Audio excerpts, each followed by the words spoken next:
The EPA has an important role to play in that by collecting emissions information and setting meaningful standards and regulations within the bounds of statutory authority granted to the agency by the Congress. We should continue to make progress on reducing global climate risks without adding unnecessary regulatory burdens by promoting policies favoring clean energy like nuclear, hydropower, natural gas, wind, solar, and carbon capture technologies, and by removing barriers to development and deployment of new technologies and innovation. I think we could all agree on that. Republicans have a clear record of bipartisan legislation from this committee to do just that. Over the past several Congresses, we've removed regulatory barriers to new technological advances in power generation, from hydroelectric power to small modular nuclear, from carbon capture and storage incentives to power grid reforms. Because innovation is where the long-term solutions to climate change are, we want America to lead the world in innovation, as we always have, especially on clean energy and environmental cleanup. It also never hurts to work hard to root out unnecessary red tape, to provide greater regulatory transparency so that stakeholders, including the regulated community, better know what is expected of them, and to promote prompt, even, and fair enforcement of the law. So let's work together, as we have in the past, to reduce the barriers to innovation, to unleash American ingenuity, to develop new technologies to help confront the climate and other environmental and public health challenges of the future. For example, the previous Republican-led Congresses have seen bipartisan responses to address contaminated drinking water in Flint, Michigan.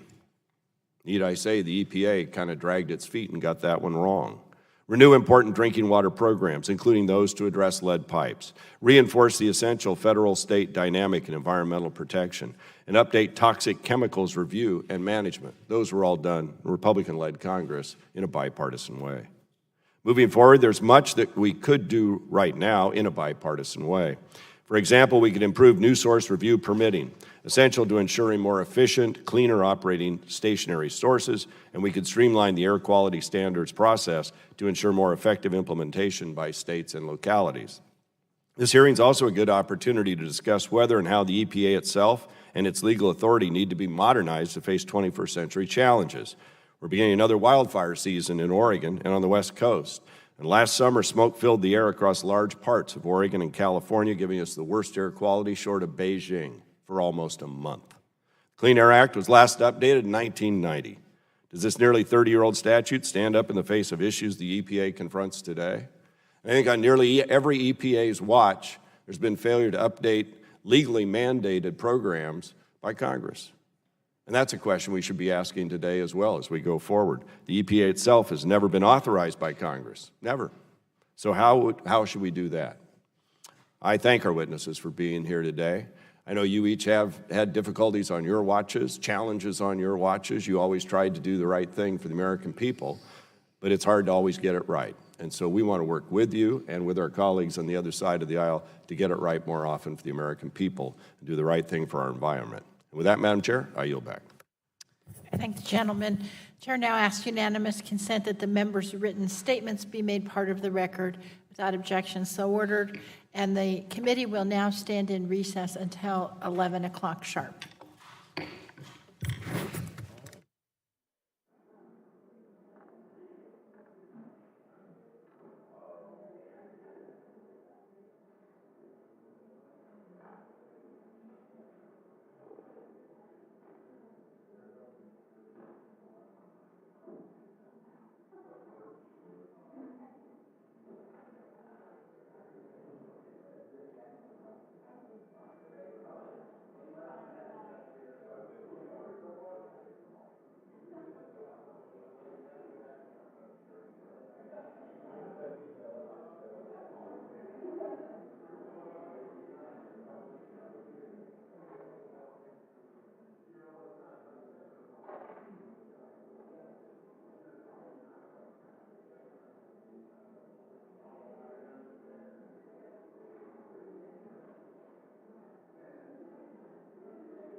Hearing will come to order, and the chair will thank everybody for their comity and welcome Ms. McCarthy, who has had quite a morning of travel to get here, and we appreciate it. I now want to introduce the panel of witnesses for today's hearing. Ms. Gina McCarthy, Administrator of the U.S. Environmental Protection Agency from 2013 to 2017. Governor Christine Todd Whitman, Administrator of the U.S. Environmental Protection Agency from 2001 to 2003. Mr. William R. Kelly, Administrator of the U.S. Environmental Protection Agency from 1989 to 1993.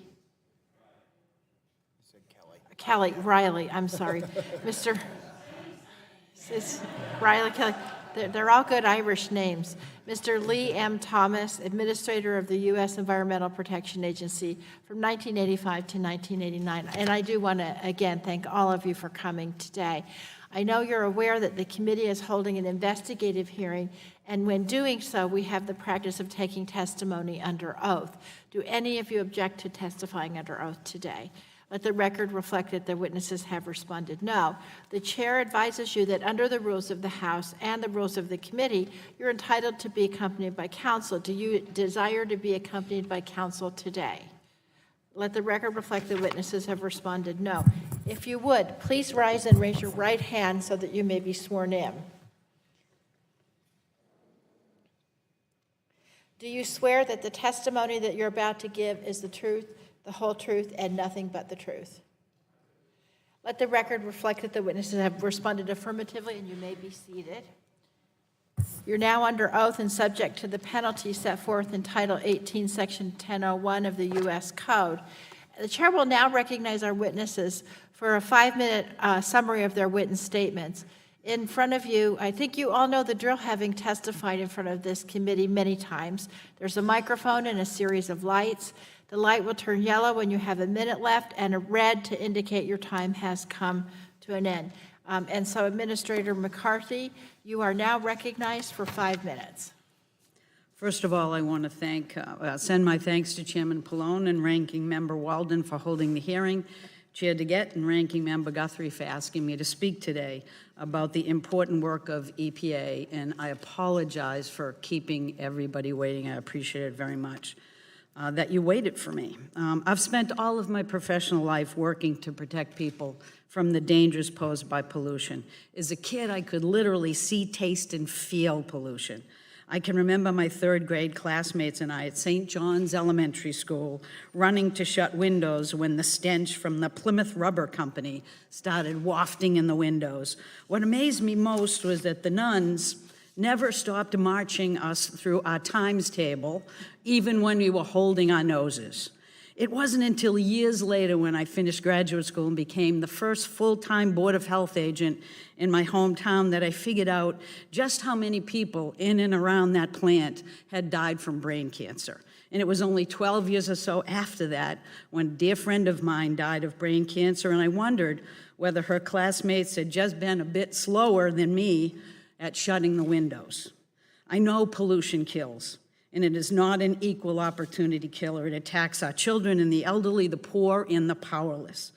That's why environmental statutes have been enacted to provide layers of protection between pollution and the people that we love, so they have a fighting chance to live healthy lives. And for nearly 50 years, we've been so lucky to have dedicated public servants at EPA who are smart and amazing human beings that we can rely on to implement those laws, and political leaders like the 3 that I am sitting with today who help to lead the agencies. And I'm here today for one reason and one reason only. And it's not to weep about all my precious rules being rolled back, although I admit that the constant rollback is beginning to tick me off a bit, maybe even more than just a bit. But this is not the real message for me this morning. I'm here to remind the political leadership at EPA that what they do matters, and it's time for them to step up and to do their jobs. So just do your jobs. Right now, this administration is trying to systematically undo health protections by running roughshod over the law, by obfuscating the science, while only paying lip service to public disclosure and transparency. And that's just not good enough. EPA's mission is to protect public health and the natural resources that we all depend on.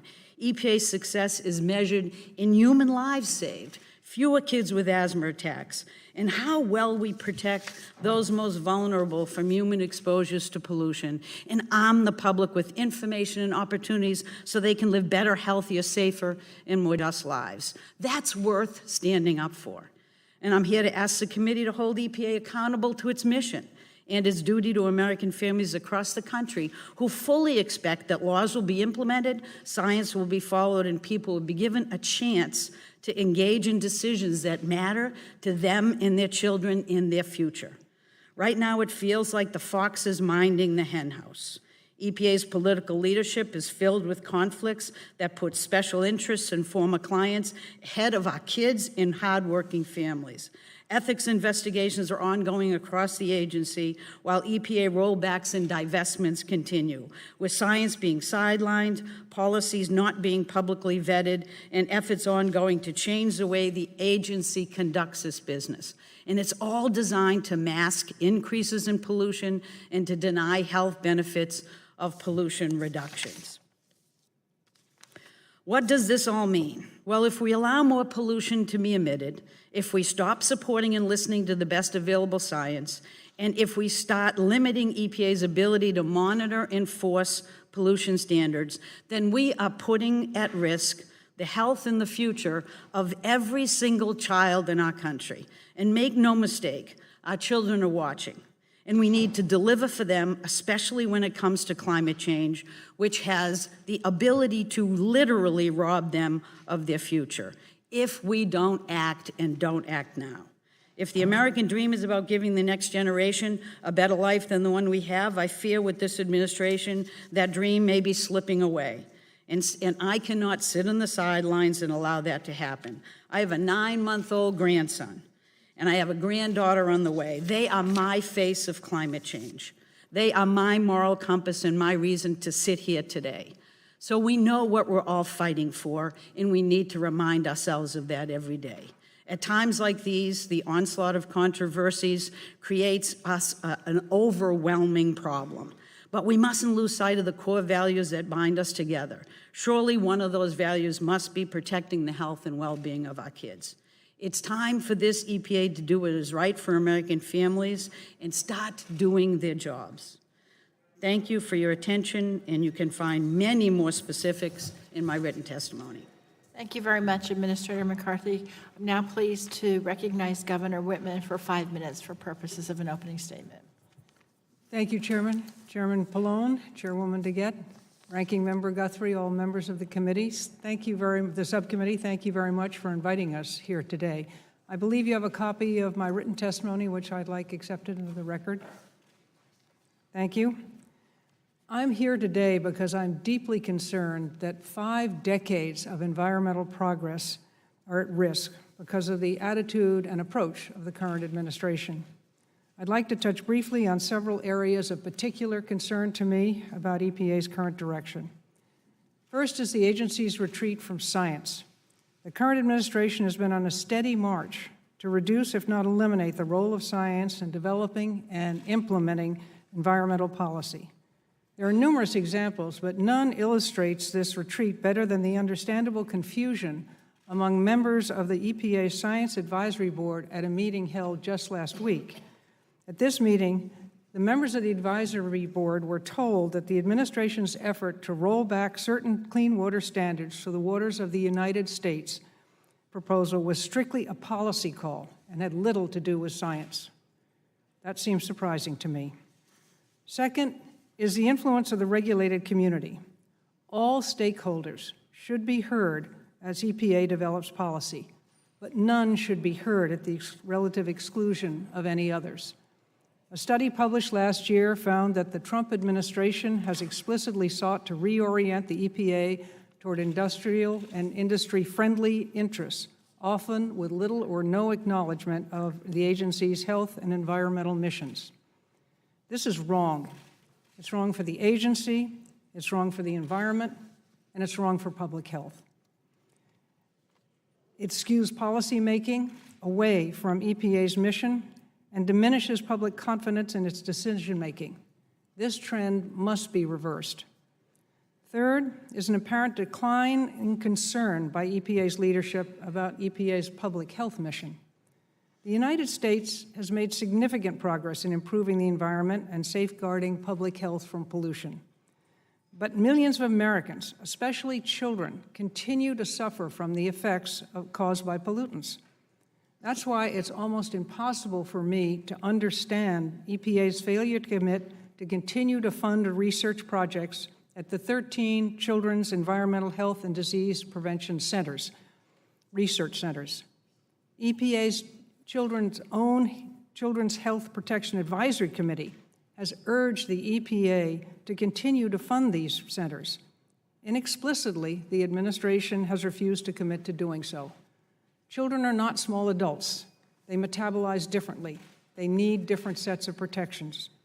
This isn't an isolated example. It's part of a troubling trend that must be addressed. Fourth is the erosion of the morale at the EPA. This has been documented by studies, and I have observed it myself. It is also reflected in the large number of departures of career scientists and others from the agency. The hostility of EPA leadership to its own mission is driving people out and keeping new people away.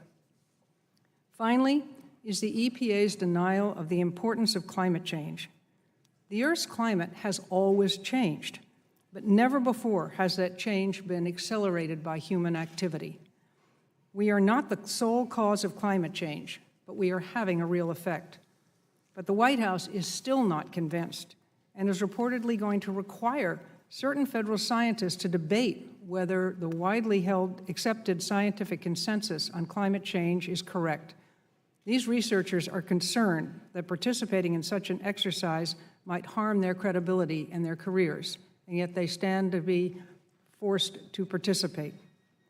Putting the administration's doubts aside, I am especially concerned about the effects of climate change on the world's oceans. As a former governor and lifelong resident of a coastal state, I cannot help but focus on the damage climate change is doing to our oceans. Oceans bear the brunt of climate change. From the sea level rise, growing acidification, and coral bleaching to increased coastal flooding, expanding dead zones, and an increase in marine diseases, our oceans are in trouble. And what threatens the health of our oceans threatens life on Earth. Climate change is real, and the administration is abdicating its responsibilities by denying it. Madam Chair, members of the committee, there is no doubt in my mind that under the current administration, the EPA is retreating from its historic mission to protect our environment and the health of the public from environmental hazards. Therefore, I urge this committee in the strongest possible terms to exercise Congress's oversight responsibility over the actions and directions of the Environmental Protection Agency in the areas I have raised, and especially when it comes to climate change. Thank you, and I look forward to taking your questions. Thank you so much, Governor. I'm now very pleased to recognize you, Administrator Riley, for 5 minutes for an opening statement. Or if you can push the button, it'll turn on the microphone. Congressman Guthrie, Mr. Chairman Pallone, Congressman Walden, thank you for the opportunity to appear here today. I will try not to recapitulate, though in fact I could, because my prepared testimony very much tracks the testimony that you just heard from two of my admired predecessors or successors. I want to say in my 5 minutes, first of all, something about science. The Science Advisory Board, which has been vital to several administrators, was particularly important to mine when I asked in the early weeks of my term that they rank the priorities in terms of health and ecology for the people of the United States. What are the most serious threats? And then estimate the degree to which the budget priorities of the agency corresponded to those priorities. They did that, and we followed that as a template throughout. And I think the last time I acted on one of their recommendations, it was that we pay more attention to indoor air. And so we declared side stream smoke a Class A carcinogen. Within 1 year, almost 500 communities in the United States enacted laws forbidding smoking indoors. We didn't have the statutory authority to regulate that. Peculiarly, we regulated the air where people spend 10% of their time, not where they spend 90% of their time. But that is a measure of the degree to which the people of the United States trusted EPA and trusted the science. That is a vital jewel of our system. It is a characteristic of EPA historically. It is at risk. Say no more about it now, but I'd love to talk about it. There are other things that EPA has done without having any particular regulatory authority to move on it. Energy Star is the best example. I recall talking to one of the large developers in California who built Dodger Stadium, and he said, you know, the most powerful regulation that I've ever encountered that you have is not even a regulation. It's Energy Star. Can't get a loan for a significant building in California if it's not Energy Star. EPA created that as part of its responsibility, in essence, for being the environmental conscience of the country. Second point I want to say is with respect to oversight, I think there are a number of important measures. There's budget and staffing, and I compliment the previous Congresses of the last 2 years for not accepting the proposals to gut EPA's staffing by a third and its budget by a third, and maintaining the amount of support, the resources available to the agency for its vital missions at just about where they were. It's significantly below in inflation-adjusted terms where it was in my time, but it's sure a lot better than what the administration proposed. Budget and staffing, enforcement numbers, regulatory justifications, these are the measures of integrity of a regulatory agency which fashions itself in deregulatory mode. Look at the justifications for the mercury rule, the methane rule, the coal ash rule, the waters of the United States. The administrator said in his testimony and confirmation that they are very proud of having some 33 major regulations or deregulations efforts proposed or completed. Look at the language that justifies and explains those measures. Look for the environment and health and ecology as a priority. They are invariably presented in terms of their economic advantages, and he said that they, in fact, would reduce by $2 billion the burdens on industry to conform to those rules.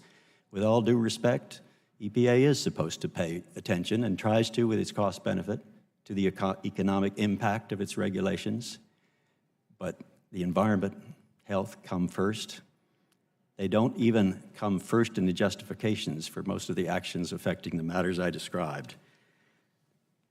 Finally, I just want to say something relative to the future. As we address, if we ever do, and I certainly hope that we will do it in this Congress, the climate challenge, it will be vital to have the Environmental Protection Agency play a key role, I think both in mitigation and in adaptation. Therefore, I am particularly mistrustful of the proposal to have a $40 carbon tax associated with a group of very respectable people, progressive people concerned about the environment. And a carbon tax, I think, is a positive thing. I don't think $40 is anywhere near what it's going to have to be to really transform behavior. But the fine print says that EPA would be removed, its regulatory authority, from any actions affecting climate if that proposal were enacted. By the same token, so would the courts. Well, the two federal institutions that have addressed the climate problem are EPA and the courts. And to immunize major emitters for a $40 tax is, in my view, very unwise. And I would keep a close eye on the efforts to remove the authority, the regulatory authority from the agency, the one agency that has really tried to address that problem. I guess I've run out my clock, Madam Chair. I appreciate your time, but I want to say how much I respect and admire the attention that you are paying to oversight of EPA. There has never been a time when it was more urgently needed. Thank you. Thank you so much, Administrator Riley. And now I'm pleased to recognize you, Administrator Thomas, for 5 minutes for an opening statement. Thank you, Chair DeGette, Ranking Member Guthrie, and other members of the committee. I appreciate the opportunity to come and talk about the mission of EPA, and particularly to talk about the role of this committee as far as oversight is concerned. You know, I was at EPA for 6 years, first as assistant administrator, then administrator, from '83 to '89. At that time, I went into business after 20 years in government. I've been in business for 30 years, and I've directed companies, particularly in the natural resource area, industrial manufacturing. So I've seen regulation and environmental regulation as a regulator, and I've seen it as a regulated. I can tell you in both instances, EPA, as the agency who in fact has the charge for protecting our environment, needs to be a strong, credible agency. The public demands it. The public deserves it. Business needs it. It needs a consistent, credible set of rules to operate by. I would say not only nationally, but internationally if possible. So the leadership of EPA at a national level and an international level is critical from business's point of view, just like it is from the public's point of view. So given this mission, you look at the law, and what you find is Congress has given EPA over the last 50 years an incredibly broad and deep set of authorities. Built into those authorities are natural tensions. There's the tension between the regulator and the regulated. There's tensions between individual rights and the community's rights. There's tension between cost of regulation and benefits to the environment and the public. Well, you've told EPA, look, you're going to have to make the tough decisions. You're going to have to come to grips with these kind of tensions. Well, the only way they can do that in an adequate way and a somewhat balanced way, and it's balanced in the different laws different ways, is if they have the capacity to do it. Scientific capacity, economic analysis capacity. Have they got that kind of capacity in the agency? Well, in fact, I'm very concerned about do they have that capacity? Very concerned about whether they, in fact, are tapping into the kind of external scientific expertise that we always used that's critical to the decision-making in the agency. I'm very concerned about are they, in fact, doing the kind of intergovernmental coordination that needs to be done. We can't operate in this country from a business point of view if we've got 50 different sets of standards trying to regulate how we're going to operate. I'm very concerned about are they taking a leadership role as far as global issues are concerned. In many cases, I think they're stepping back from the global issues as opposed to taking on the global issues. So overall, I would say this committee, as far as an oversight committee, has a critically important role to play in looking at those kind of issues. Now, let me just drop back and tell you how I got to EPA. I was the deputy at FEMA. It was an independent agency at that point in time. EPA in 1983 was in the middle of chaos and turmoil. There were 6 different congressional committees that were investigating what was going on at EPA. I was asked to come over to EPA on a 90-day detail to help the administrator as far as management is concerned. I ended up staying 6 years, so I must have liked it. But in fact, what I found was the agency at that point in time and the committees that were investigating the agency, there was a deregulatory agenda. There was an attack on science at many levels as far as the agency is concerned, and a debate going on about how you get scientific input or should you have scientific input. There were major requests for budget cuts of EPA. There was a division between political and career staff as far as the allegations of inappropriate contacts by the regulated industry. There was a lack of transparency in terms of how the agency was making its decisions. Does all that sound familiar? Well, there's an awful lot of that going on today. Well, I can tell you Congress played a major role in highlighting those kinds of issues, bringing to light those kind of issues. The media picked right up on it, played a major role. I remember being told how many days in a row the Washington Post had a story about that on the front page every day. Well, what happened? The president said, that's not how I want this agency to operate. The president made a major change. He brought Bill Ruckelshaus back, who had been the first administrator. I had the opportunity to then work with Bill for the next 2 years, and then I became administrator. I'll tell you what Bill did. He put a new management team in place. He said, we're recommitted to the mission of EPA, protecting the environment.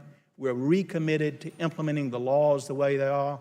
We are going to have the most transparent operation possible. We're going to pull in as much scientific knowledge as possible. We're going to make sure we got the capability within our agency to make the kind of support, to make the kind of decisions that need to be made.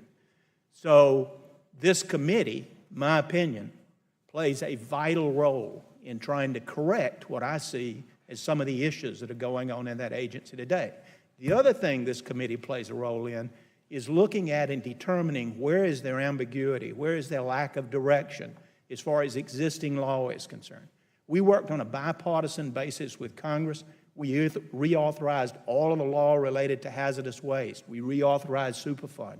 We reauthorized Clean Water. We reauthorized Safe Drinking Water Act. We did all of that over that 6-year period of time I was there. In each case, there was Sir, if you can sum up, please. There was total bipartisan support to get those things done. That's what EPA is all about. It needs bipartisan support and clear direction under the law. And in fact, it needs that because in order to make the tough calls that it has to make, it needs broad support. Thank you for the opportunity. Thank you to so be much. here. Now it's time for the members to ask you questions. I want to thank all of you for your opening statements. The chair will now recognize herself for 5 minutes.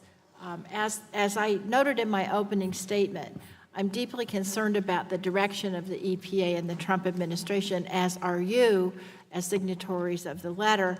I'd like to draw on your wisdom this morning to hear from each of you what you think the EPA and Congress can do to better address the serious environmental issues we're facing. I only have 5 minutes. Some of you probably heard John Dingell say this, so I'd like to channel that. So if you can be brief, that would be great. And I'll start with you, Administrator McCarthy. Now, during your tenure, the EPA set for the first ever national standards for reducing carbon emissions from existing power plants, and this really underscored the United States' commitment to climate action and spurred international efforts. I'm assuming when you said that you had a lot of frustrations with the Trump administration, the efforts to roll back those standards are one of them. I'm wondering if you can talk about those standards and any others that you feel are at risk and why you're concerned about this. Well, it is not just the ACE, the ACE rule, which is replacing the Clean Power Plan. It's not just the mercury and air toxic standard.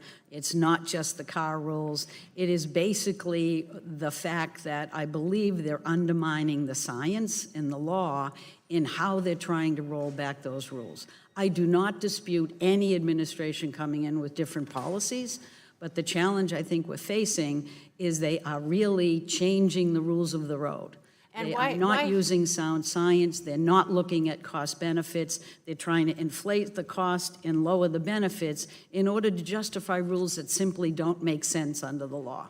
Thank you. And Administrator Whitman, that kind of goes to what I was going to ask you about. In your testimony today, you talked about the importance of science. And just to let you know, when I took over the chairmanship of this committee, I announced that our agenda this year was science. So perfect. But I'm wondering if you can tell us, with respect to the rules that Administrator McCarthy was talking about, but the others, why is it important for the agency to make rules from a science-based perspective? It seems almost a given that we should look at those standards, but I think it's important to say why science is important and not political impetus or something else. Well, the science underpins it all. Yes, there are always political considerations. Yes, there need to be cost-benefit analysis. It's appropriate in some places under the Clean Air Act, and others you may use cost-benefit analysis, some you must, and others you cannot use cost-benefit analysis. That was part of the enabling legislation that determined that. But for the agency, since the agency's mission is to protect public health and the environment, that's based on science. That's not politics. That's not political. You do your best advice, and then the political decision is made, is layered on top of that. But really, if you don't have access to pure science, to clear science, not science that is purely coming from one side or the other, but balanced science that is based on the facts, you're not going to get to the kind of position that's protective of public health and the environment. And that's the why bottom it's so line. critical. Yeah. Mr. Riley, when you were administrator, you really solidified the EPA's reputation as an international leader by working with international partners on environmental programs like decreasing greenhouse gas emissions. Wondering if you can tell us briefly why it's so important for the U.S. to be an active international partner. Well, first of all, we cannot alone, even as large and powerful as we are, solve the climate problem. We're the number 2 emitter in the world. China is number 1. In my time, we dealt with upper atmospheric ozone, which the Chinese did not want to deal with, and we're planning to introduce some 100 million refrigerators over the course of the next 10 years, all containing CFCs, which would have blown away everything that we had. EPA was the key actor in dissuading them from doing that. We were able to do that because of EPA's own reputation for solid science and integrity. And I remember Secretary of State Baker saying to me once when we had been active in China, he said, and we were not allowed to go there because, at my level at least, because of Tiananmen Square, he said, I don't know what you're doing with the Chinese and I don't need to know, keep it up, they love you. I said, well, what we're doing is addressing methane reduction and cement kiln pollution control and very practical engineering problems that are essential to their developing economy. I apologize, but I have very little time, and I do want to get to Administrator Thomas. And what I want you to ask us about, you talked about your role and Mr. Ruckelshouse's role in increasing the professionalism of the EPA and building morale. Why is that important, and what have you seen in the recent EPA that gives you pause? Well, it's critically important that the EPA staff understand that there's an overall commitment to the mission of the agency, protection of public health and the environment. And in fact, you're going to work hard with them, not only to ensure that there are adequate resources, but you're going to work hard with them to ensure that their voices and the voices of external, particularly scientists, are heard in the process of decision-making. It's critical if the agency is going to have the credibility in its decisions that, in fact, will enable the public, the regulated community to have confidence in what they're doing. So morale basically flows from, does the staff understand that there is an overall commitment? Are you working with the staff to provide them with the tools and the resources they need to do their job? And do they, in fact, feel like this is an open and transparent agency and our decisions, and in fact, our decisions will be supported by the public because the public had sufficient input into us making those decisions. Thank you so much. Chair now recognizes Mr. Guthrie for 5 minutes. Thank you, Madam Chair. Thank you all for being here. And Mr. Riley, in your testimony, you mentioned rural America is where EPA is mistrusted. I represent the 2nd District of Kentucky, several rural areas, several counties. A lot of us represent rural America. So I'm interested in that comment that you made. And why do you think EPA is mistrusted in rural America? First of all, I think that the intrusiveness of some of the regulatory priorities, particularly with regard to ephemeral wetlands, impacts especially hard on farmers and ranchers. And they encounter controls they don't fully understand, and when they do, they don't often agree with them because these are areas that may not be wet for some part of the year. Many of the states we're talking about, though, have already lost 90% of their wetlands, and wetlands, in fact, have critical roles with respect to habitat and species and the rest. I think it may also be true that we've got to learn better the lessons of things like total quality management in terms of how to interface with people who are affected directly by regulation. So what do you think EPA could do? I know sounds like you're starting to get there, but what do you think EPA should do to become more trustworthy with rural America? Well, I think it's got to do a better job of communicating the validity of some of the priorities that they have, and particularly how they act to enforce them. I know the kind of anger that I've encountered in some parts of the country has surprised me, and it's not an accident that the president can say the kinds of things he said about wanting to break up EPA into little bits.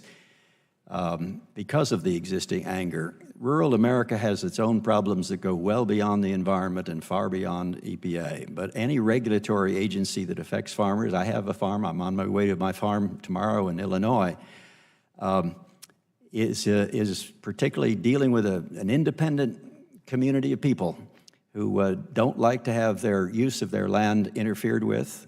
That's a given that it has to be to respect some of these values and administer some of these laws. No net loss of wetlands was a priority of my president, President George H.W. Bush, whom I served. But it's not a I popular need to one. get a couple more questions. I understand. So you also mentioned frictions are evident in state relations with EPA.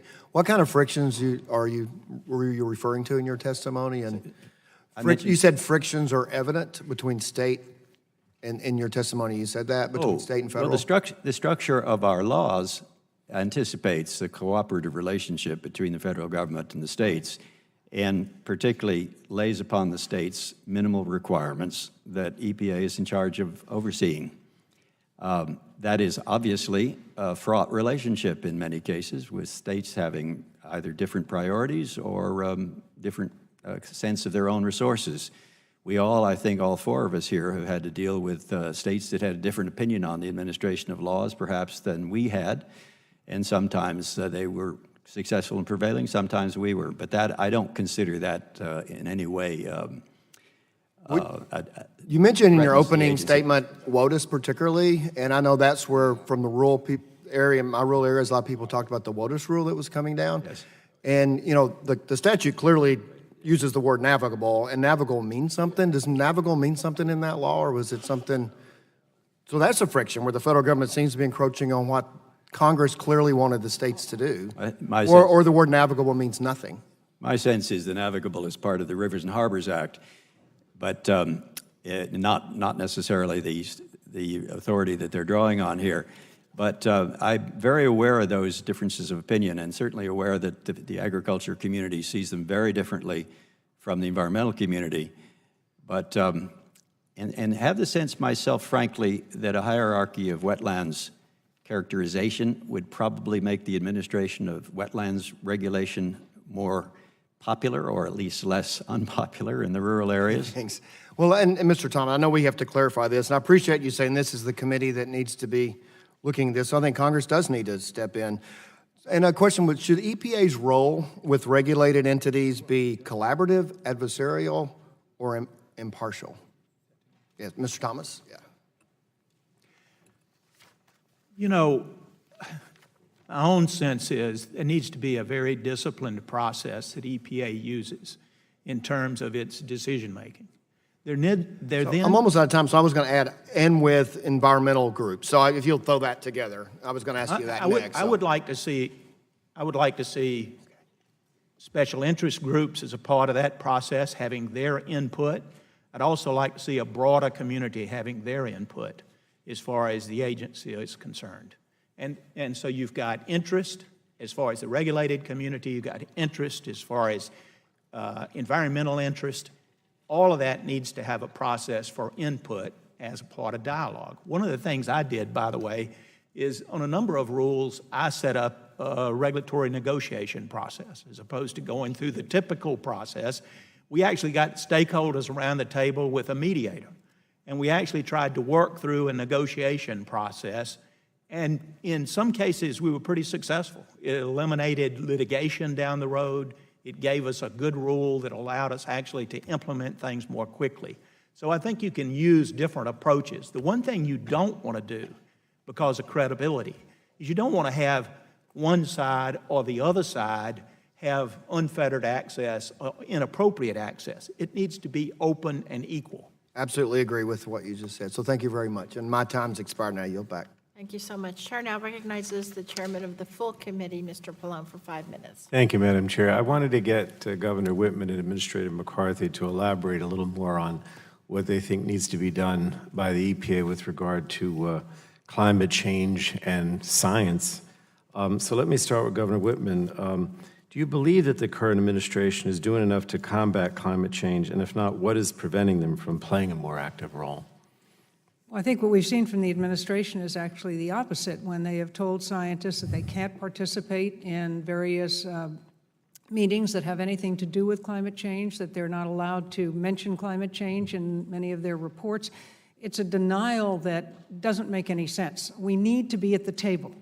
It's understood, and the American people understand, that the climate is changing. We can debate over how much is human action or not, but we certainly know that humans are having an impact on the climate, and a serious one. We can't deny it. It won't go away because we're not talking about it. And unfortunately, what we're seeing today is there are a number of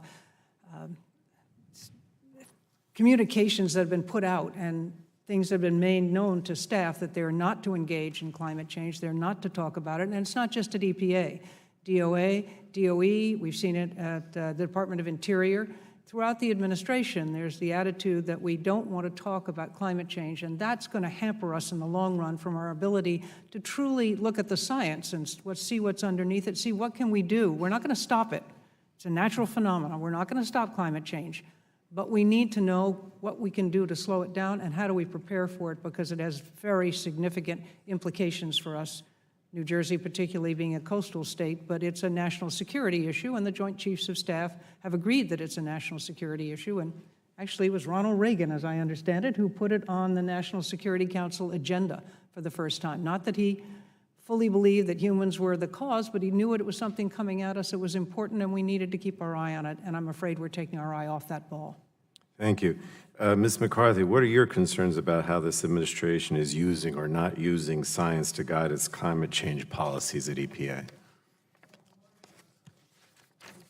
I'm concerned that they're limiting science to disallow the agency from looking at some of the best science available. I'm worried that they're dismantling expert panels at a time when their expertise is needed most. I'm worried that they're looking at programs like New Source Review, which is a significant permitting program to ensure that excess pollution isn't unfettered.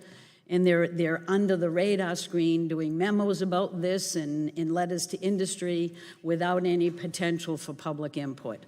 I'm worried about many things at EPA now, about transparency as well as the science. I'm worried that they won't let academic scientists on the Science Advisory Board or expert panels if they've taken any resources in terms of grants from the agency, while they're not applying that same standard in terms of looking at all at industry scientists and whether they have potential conflicts of interest. I'm worried about the fact that there seems to be, industry communications in a way that's not made public. Decisions are being made by letters, by policies, by memo that normally would have had public interest, public participation, and should. And I'm worried about the fact that all of the ways in which the agency has traditionally, since the Reagan administration, looked at cost-benefit is being tossed on its head. We're throwing out the rules of the road that have given stability, that have taught the industry that they can rely on how we implement and enforce. I'm worried about enforcement. Enforcement now is the weakest it's been in 20 years. It's the lowest number ever in terms of civil penalties. That matters. It sends signals to the industry, and it upsets them. I'm really concerned about one more thing, if I may, because I know I'm taking probably too long. No, go ahead. But one other thing is that you have 3 rules: the mercury and air toxics rule. You have the clean car rules, and you have a decision to not actually move forward to regulate hydrofluorocarbons, where the industries themselves differ. The regulated industry differs from the agency outlook, and they're actually, look at the automakers, they're saying this is absolutely tremendously bad for them, for their profits, for their stability. I have never seen an administration come in and instead of having new policies, their sole goal seems to reverse everything that has ever been done. The instability in industry is palpable right now. The signal it sends is don't worry about anything, but you also can't have the guarantee of a level playing field. Those things are important. Thank you. Thank you, Madam Chair. So much. Chair now recognizes Mr. Walden for 5 minutes. Thank you, Madam Chair, and I want to thank you all for being here and for your service to the American people in the cause of better health and cleaner air and water. I agree with many of the statements you made regarding the importance of sound science. I believe we can not only support the use of good science or public input when it guarantees our preferred policy solutions, we should always support that science. I also believe it should be transparent to the public. We've had fights in this committee and in this Congress over that. I think it ought to be peer-reviewed so we know it's not politically biased. I fought for that when it came to listings in ESA. Usually got pushed back by my friends on the other side of the aisle, but I think we're better served, whether we agree or disagree with the outcome, when it's actually science we can believe in and trust, and that it's publicly available. And so you'll always find me on that side of it.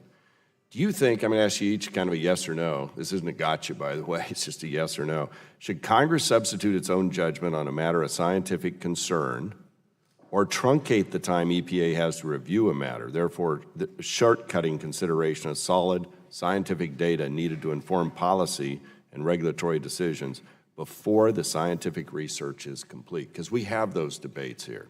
Should we step in before EPA and the professionals you've all talked about have finished their work? Can you just, I know it's a wide-ranging question, but maybe just right to left. Mr. Thomas? Yes or no? There's such a thing as a precautionary principle, which I think underlies a lot of the decisions at EPA. You won't reach a point where all the uncertainty has been defined. You have to begin. I did that. All right, Globally, we did that with the stratospheric ozone approach when we negotiated the Montreal Protocol. There was debate on that, but we used a precautionary principle, and fortunately, we were absolutely right. So, but should Congress truncate EPA's scientific efforts? That's the question here. So, Mr. Riley? My answer is to say that what you want is an environmental protection agency or any agency working on a problem that's doing so vigorously, seriously, with an end to getting an answer. And if you have that kind of agency, then Congress should not substitute itself. All right, Ms. Whitman?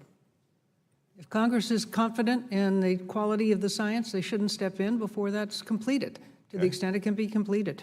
Thank you. Ms. McCarthy? Yeah, I'm with the rest. Yeah, I believe that Congress's job is to charge the agency, give it And let them authority it finish their believes, work. and let the scientists make the science decisions. Keep politics out of it. Thank you. As I mentioned in my opening statement, the Clean Air Act was last updated in 1990, nearly 30 years ago. Included in the Clean Air Act is a requirement that the EPA complete a review of criteria air pollutants, including ozone, particulate matter, carbon monoxide, and others at the 5-year intervals.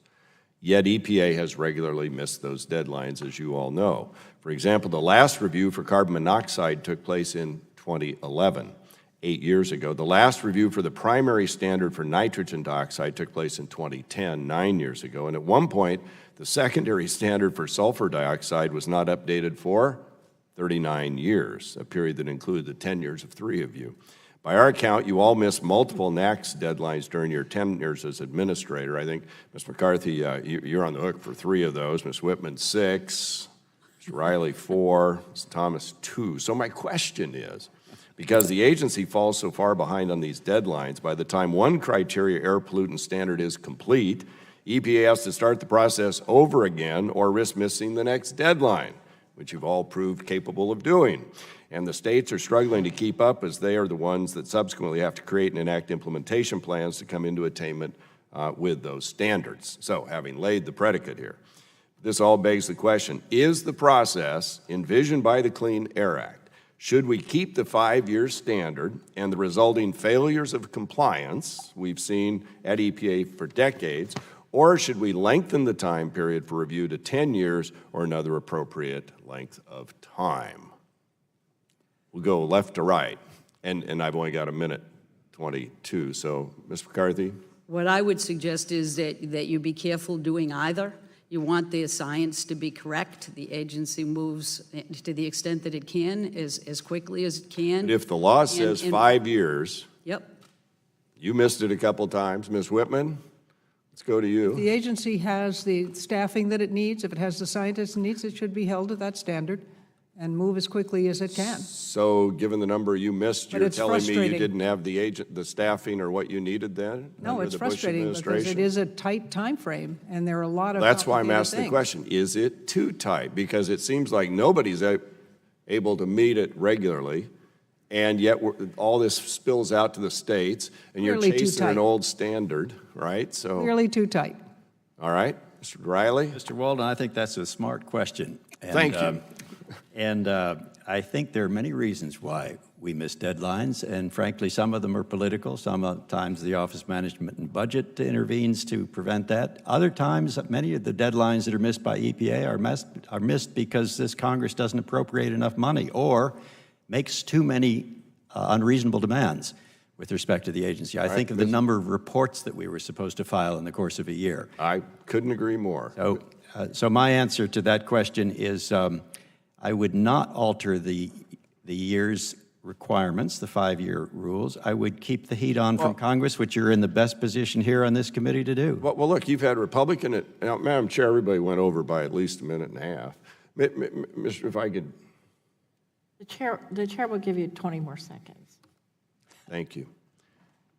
I guess what I'd say is Republicans and Democrats have chaired this committee, this Congress. You had Republican and Democrat presidents. We have Republican and Democrat EPA administrators. And nobody's been able to meet the deadline the statute requires. So I'm just trying to find out what the best one is, but we're out of time, so thank you. The chair now recognizes Mr. Ruiz for 5 minutes. Thank you. As you all know better than anybody, EPA is truly a public health agency. And by setting limits on air and water contaminants, supervising cleanup at Superfund sites, and restricting harmful chemicals from being sprayed on crops, EPA plays a vital role in keeping our communities and families safe. Governor Whitman, you have previously written that, quote, toxic waste allowed into streams, methane needlessly leaking into the air, power plant and tailpipe emissions unleashed, restricting the use of widely accepted public health research. These policies hurt all Americans, regardless of party, unquote. So, Governor Whitman, do you believe the current EPA is doing enough to protect the public health? If not, what message do you think they are sending by rolling back vital human health protections? I think, as I've stated before, that the administration currently, the EPA currently, on the track that it's on, is endangering public health and the health of the environment. I think it's critical that we continue to be protective. I'm all for looking at regulations, to go over them from time to time to make sure they are relevant, that they are still meeting the needs, that there isn't new technology or we haven't found out new things, need to set another standard. But we have to remember that this is about protecting public health and the environment. And to the extent that we roll back regulations without a thorough scientific basis for those rollbacks and setting new standards, it concerns me greatly about what that means for the mission of the agency. Thank you. Administrator McCarthy, since leaving the administration, you have continued to advocate for public health, and now you are a professor at the Harvard T.H. Chan School of Public Health, in which I'm a graduate in 2007. Want to make a donation? Just kidding, just kidding. Ms. McCarthy, what is the agency not doing right now that, in your opinion, it must do to fulfill its public health mission? Well, it's not making evidence-based decisions. It's not following standard practice throughout the federal government on how you look at science, what science is acceptable, how you do a peer-reviewed process, and it's not certainly not following the cost-benefit rules. And I think that clearly there is an endpoint they're trying to get to, that common and standard practice for how you do evidence-based decisions won't get them there. And so they're also not being transparent, which I think if we're dealing with public health, I want to know the impacts of decisions. I want to know what they mean for me and my family. And I think every other person in the United States should know what you're doing, what you're contemplating, and be able to weigh in. Same question to you, Governor Whitman. What is the agency not doing right now that, in your opinion, is critical to fulfilling its public health mission? Well, I agree with Administrator McCarthy. The real problem is the availability and the transparency of the science underlying the decisions that are currently being made. And I don't think we're seeing that. I don't think we're seeing the kind of evidence base that we need to see in order for the public to have confidence in the decisions that are being made, or the the regulations that are being rolled back. That's what we're missing, and that's what we need. Thank you, Governor Whitman. In your testimony, you state EPA's mission of protecting the public health and protecting the environment are, quote, inextricably linked. I find that this is particularly true with respect to low wealth and minority communities who are often disproportionately impacted by polluting industries in their neighborhoods. How important is it for EPA to support the cutting-edge research into the health effects of pollution? And do you believe the current EPA should be doing a better job in this area? The answer is very important, and yes, to keep you within your time frame. But no, it is absolutely critical that we have the kind of cutting edge. That's what the agency is about. The agency can do things that the states can't. The agency should have the resources to be able to have the depth of science that a state or an entity, a smaller entity, a community can't do it. That's what the agency is there for, to set those standards, to provide that kind of in-depth, scientific-based research and decision-making so that people can feel confident in what's being proposed and why it's being proposed. It's troubling when EPA's own leadership appears to be undercutting the agency's important public health mission. To take just one example, the American Thoracic Society wrote a letter to this subcommittee in advance of this hearing on behalf of its 16,000 physicians and scientists to express concerns about EPA efforts to dismiss key air pollution health benefits that occur from reductions in particulate matter below current regulatory standards. And I would like to enter their June 10, 2019 letter into the record for this hearing. Without objection, so ordered. Thank you very much, and I yield back. Chair now recognizes Mr. Burgess for 5 minutes. And thank you for the recognition. Administrator Thomas, you were not given the opportunity to answer Mr. Walden's question about the 5 years being too tight a timeline. Would you care to respond to that? You know, I reviewed 4 of those standards while I was administrator and actually set a new standard for particulate matter. Initiated additional scientific work on ozone, reaffirmed the sulfur dioxide standard, and reaffirmed the carbon monoxide standard. I guess I would say there's extensive work that needs to be done before a standard is either reaffirmed or modified. And I think a 5-year time frame is pretty arbitrary. I'd say that it probably takes longer than that to do the kind of work that needs to be done. So unless you... So that would be a yes to, that would be a timeline yes. too That tight? would be a yes. Okay. Interest of time, I'm going to move on. Administrator Riley, you talked about the ephemeral wetlands issue. Mr. Guthrie had asked a question about somehow the erosion of trust in rural communities, and you referenced the ephemeral wetlands as being perhaps one of the reasons for that erosion of trust. Did I understand that correctly? That's correct. And, you know, I'm just reminded that in a previous Congress or two, that not in this committee, but in the Science Committee, there was concern about the derivation of the Waters of the United States rule. And Mr. Lucas of Oklahoma had asked whether the agency had made the data that was used to craft the Waters of the United States rule public.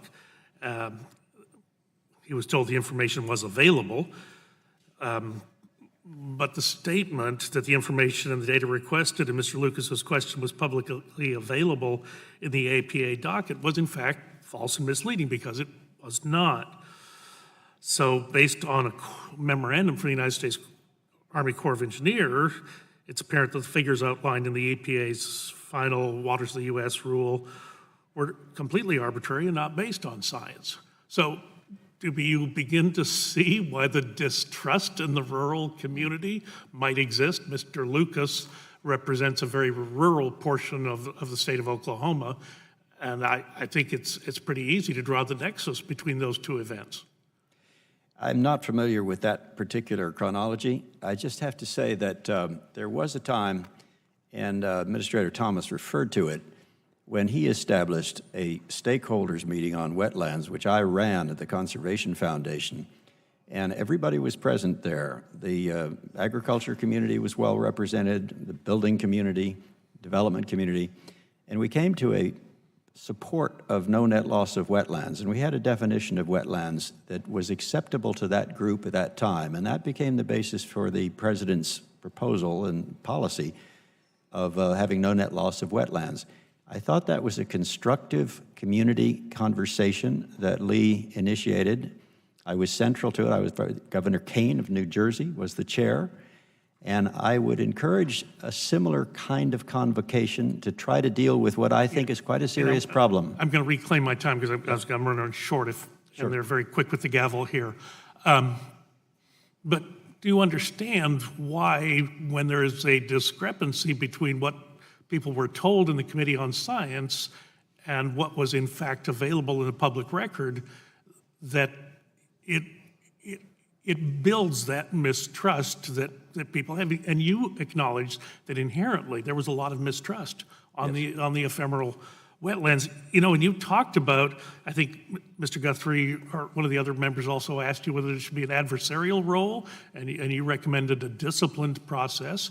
I know in my area of North Texas, a previous regional administrator was quite aggressive in his attempts to regulate oil and gas production, and even referenced perhaps there needed to be pretty harsh treatment of operators. And I think that earned him a quick exit from the Region 6 administrator position. Now, his follow-on was someone with whom I got along very well, and we had multiple meaningful discussions, and it was a disciplined process. So again, we're trying to put a lot on this administration, saying they don't follow a disciplined process. Unfortunately, that has been some of the track record of the Environmental Protection Agency, and I know my time's expired, so I'll yield back. Well, if I could respond briefly. Thank the gentleman. I'll allow the gentleman to respond briefly. Some of the issues in Texas I'm very familiar with. I've been on the board of what was Energy Future Holdings, Texas Utilities, for a number of years. And as you raise an issue on the environment there, one that really deserves attention is the methane rule. My experience with the oil industry and actually the mercury rule as well, is that both of those rules had been accommodated by Texas industries. They were not in need of revisiting. They had tens of millions of dollars been laid out to accommodate them. But if I may, the Supreme Court recommended a cost-benefit analysis must include information on cost in the mercury rule. That was their opinion. Okay. Thank you. I'll yield back. Thank you. Chair now recognizes Mr. Sarbanes for 5 minutes. Thank you, Madam Chair. I'm very excited that you're here, all of you, with this really crucial perspective on the EPA. And obviously, as you know, one of the most important parts of EPA's mission is to protect public health and the environment, ensure that our air is safe to breathe. And I'd like to better understand what EPA can do to protect our communities from the dangers of air pollution. Governor Whitman, you described the administration's rollback of environmental protections as, quote, an unprecedented attack on science-based regulations designed to protect the environment and public health, which represents the gravest threat to the effectiveness of the EPA and to the federal government's overall ability to do the same in the nation's history, unquote. Can you just talk a little bit about how the rollbacks threaten the overall effectiveness of EPA? Well, to start with, it undermines its authority. It undermines its credibility. When you start to remove people from scientific panels that are the pure scientists and replace them with those who represent industry to a degree that it is an unbalanced advisory board, you're starting to undermine the credibility and the confidence that the public will have in the decisions and recommendations that come from that. We see this happening again and again as the agency is starved for money. As was mentioned before by one of my compatriots here, that the fact that we're not having enforcement, it's not that you want to have penalties, it's not that you want to just have the big stick, but if industry doesn't know that in fact there will be penalties if they are bad actors, they will go ahead and do what they've been doing that might hurt public health. It is hurting public health if that's what's determined. Those things send messages, and if those messages aren't clear, if those messages don't reflect a real commitment to protecting public health and the environment, then the agency is being undermined, and public confidence in the agency is undermined, and our public health, bottom line, is being undermined. Thank you. Administrator McCarthy, prior to serving as EPA administrator, You ran the Office of Air and Radiation at EPA, which has been very busy in the current administration, as you know, proposing to roll back or undermine protections on methane, carbon, mercury pollution, and automobile efficiency standards. Can you talk about how those rollbacks are going to affect public health, please? But I would indicate to you that they're going to have a significant impact on public health if they are successful, which in many ways I question. We all know that carbon pollution comes part and parcel with other conventional pollutants, and that those pollutants hit that really hurt us. They impact children, they impact the elderly. We all know that mercury is a neurotoxin, and if you roll back the mercury rule, it makes no sense because it's already in place. The industry is not complaining. The science is huge to indicate that it is a tremendously cost-effective rule. The clean car rules offer tremendous opportunities, not just to get cleaner cars that are cheaper for people and better to drive, but we also have an opportunity to significantly reduce ozone pollution, significantly reduce particulate matter. That is one of the most dangerous kind of exposures that we have. So this is a missed opportunity to both keep in place rules that are already effective, and in the case of MATS, done, but also to make sure that you work with industry, that it actually promotes the kind of products that consumers want to buy and advances their interests as well. There is no reason to believe that you can't have a strong auto industry and continue to push it towards cleaner cars. We've been doing it for a decade or more. We have to keep doing it. Thank you. And something that I find insidious is you obviously, an agency can benefit from bringing in as much input from key stakeholders as possible, important, responsible input. And as I understand it, the administration is relaxing protections against air pollution through memos and guidance without getting the input of key stakeholders, including states. So speak to that, why that is structurally really a problem in terms of landing in the right place on this regulatory oversight. Well, EPA and states are in a partnership in order to work together to make sure that we're meeting the mission of the agency. And part of the challenge that I face is that I know that much of the changes are being done with the idea that we're in some kind of cooperative federalism here. I don't consider it to be cooperative federalism if you propose consistently to stop funding states, if you propose to reduce the kind of laboratories and expertise that EPA has that no state can possibly move forward and produce. And so it's extremely important, I think, for states to be involved in these decisions. It's equally important for the regulated industry to be at the table. And it's equally important for people that care about the environment and advocate for it to be at the table. If someone asked me what I thought about the relationship, I think a collaborative process is okay. There is no reason why you can't come to an understanding of how to meet our needs in terms of public health and the environment, while at the same growing the economy. And the public Gentleman's takes time's expired. and the public takes great comfort in that partnership, I'll add. I Chair yield back. now recognizes Mr. McKinley for 5 minutes. Thank you, Madam Chairwoman. We can all agree that we want a cleaner environment, and I think we made tremendous strides in air and water and the environment over the years. However, the recent EPA has had a history of overreach and been misleading Congress and the American people in the process. Past administrators promulgated rules and rulemaking that were in many ways aspirational and not based on science. So as a result, as you all know, many have been overturned in court. But listen, I can't relate to you. The three of you, I didn't serve under you. But under Gina McCarthy, I do have firsthand knowledge, and thank you for coming here. And so we've had these exchanges in the committee before, because I want to focus on that, the most recent.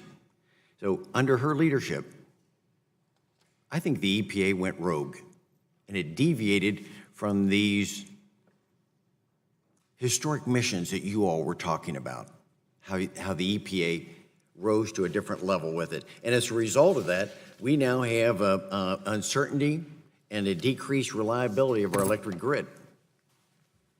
For example, under McCarthy's tenure with the EPA, we were told that policies regarding the electric grid would have little effect on the terms of the costs and capacity requirements.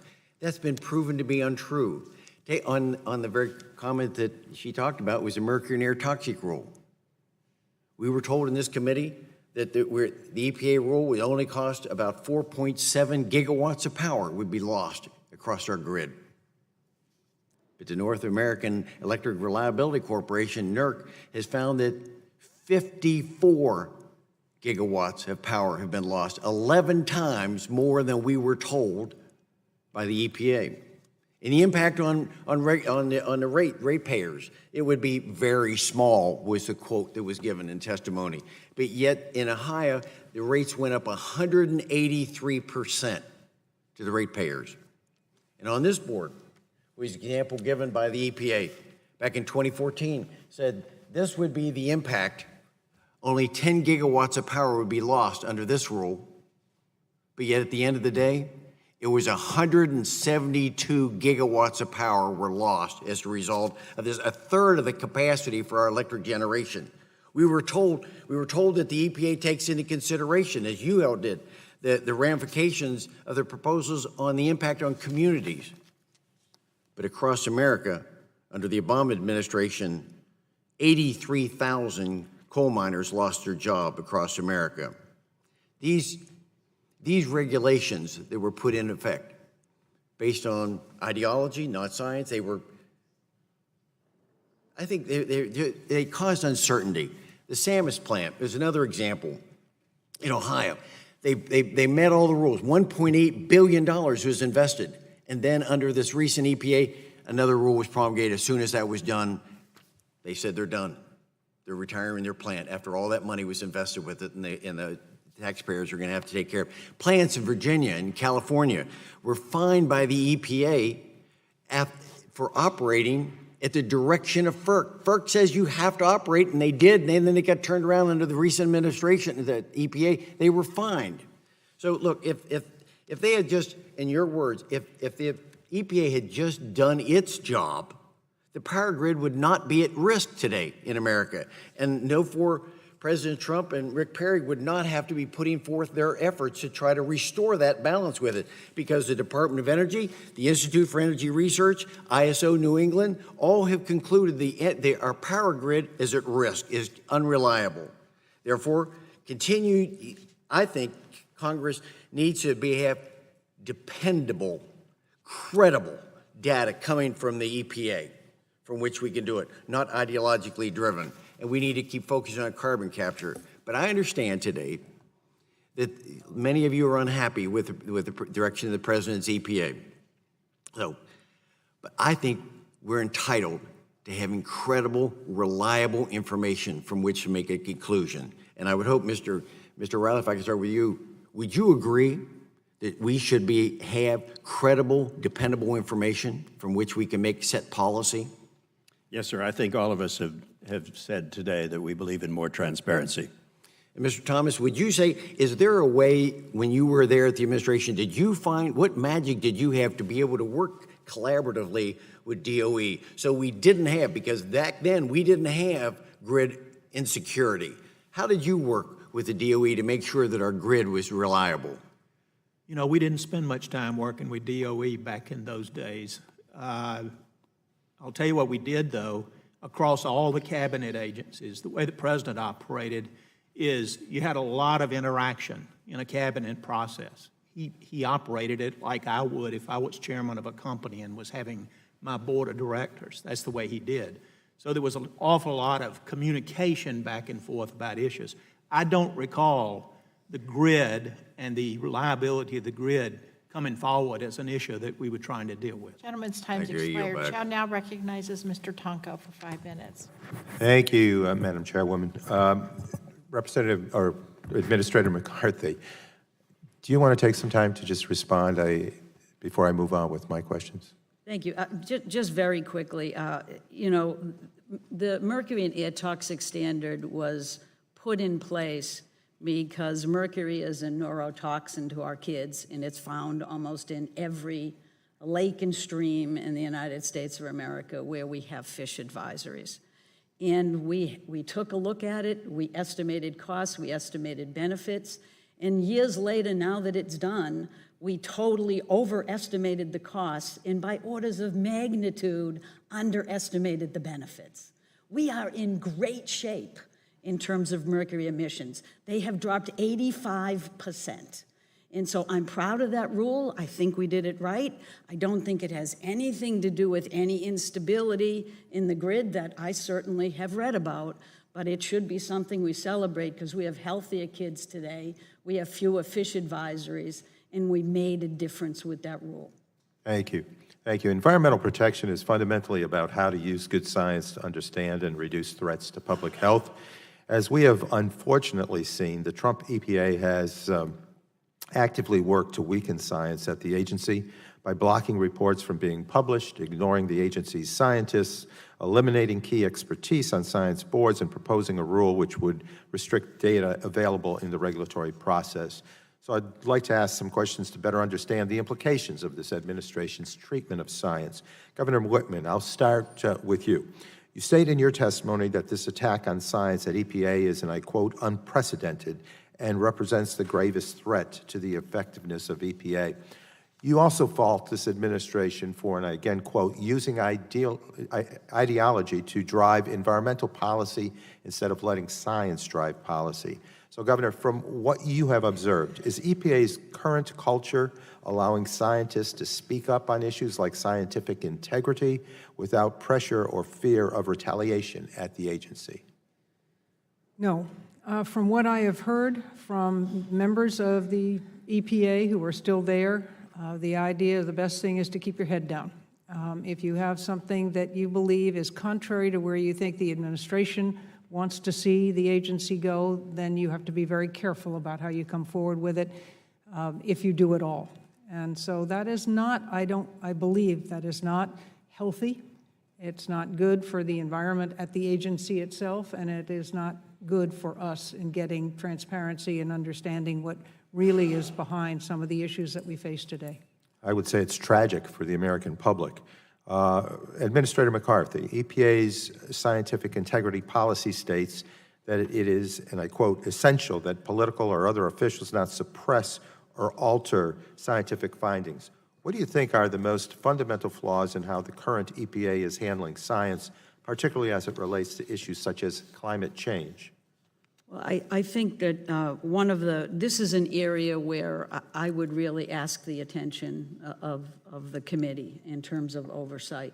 From what I can understand from outside, not only is the agency trying to add doubt and fuel doubt on climate change, but even some of the actions they're doing, for example, actions that they're taking to squish together the decision-making under national ambient air quality standards and decide that we're going to shortcut the process by including cost in the analysis on what's healthy air. That is just abominable.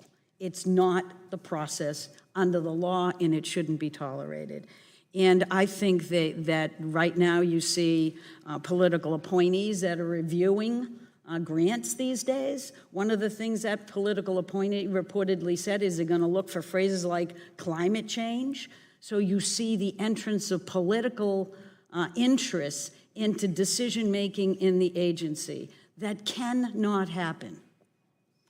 Thank you. Mr. Riley, you actively engaged EPA's science apparatus as administrator and recently urged Administrator Wheeler to reconstitute a credible science advisory committee. Mr. Riley, what can EPA do to establish the agency's scientific credibility? Well, sir, you start, I think, by filling some of the positions that are currently empty and have been from the beginning of the administration, such as the Assistant Administrator for Research and Science. That is a key role, and it ordinarily is the chief staff person who serves within the agency for the composition of the Science Advisory Board, for convening them, for organizing their material, and so forth. The quality and distinction of scientists is absolutely crucial to the trust that people have in the recommendations they make relative to priorities. That has to be established by making clear that the people are predominantly independent, that they are respected in their fields, that they have distinguished themselves very significantly, typically, in each of their fields. It is not encouraged by taking a predominant number of them from roles where they have previously advocated for business interest rather than environmental or health-related reasons or ecological reasons.